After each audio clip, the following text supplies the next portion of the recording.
You might have seen this quad before. This is Troy's botgrinder. He crashed and broke the arm on it, which I didn't even think was possible. I mean, this thing is a beefcake. It's a beefcake.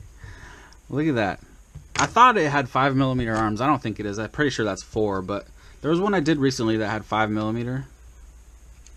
And I was like, holy shit. Actually, it's a little over 4. It's like, yeah, a little over 4. Towards the center, it gets even thicker. Oh, maybe not. It was just the way I was holding it. Yeah, it's just a little over 4.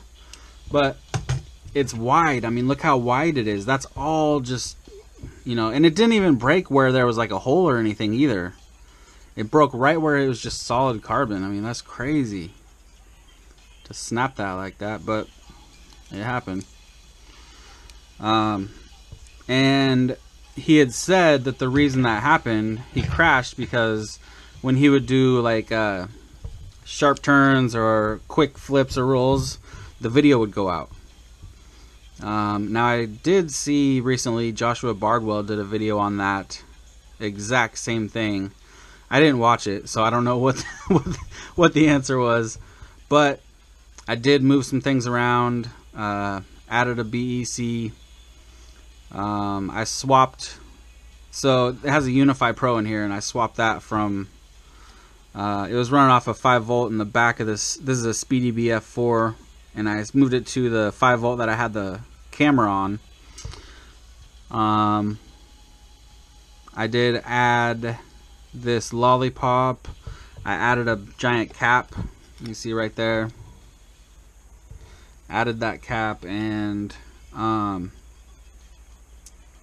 I test flew it, and and I also updated it to Betaflight 3.5, and then I test flew it. Now, don't make fun of me when you see this footage. Keep in mind, it's scary as hell to fly a quad that somebody said that the video just goes black on you when you're flying it. So yeah, I was taking it easy, taking it real easy, for 2 reasons. One being, this isn't my quad, and this is a very expensive quad. And the second reason being, I was told that the video goes black when you do crazy flips and rolls. So I was just kind of taking it easy, you know, going a little further out as time went on, but I didn't really, I just stayed around my yard, the neighbor's yard. You know, I didn't want this to happen again to me. So, but problem is solved, and who knows what the hell the problem was. I mean, when you have a problem like that and you do like 10 things to fix it, you never find out what the problem was. The only way to figure it out is to change one thing at a time, then test, then change another thing, then test, change another thing, test, until you figure it out. But you know, sometimes you gotta just do a bunch of different things all at once and hope that it fixes it. So it's good to go now. As you'll see in the footage, it's just fine. It's ready to go.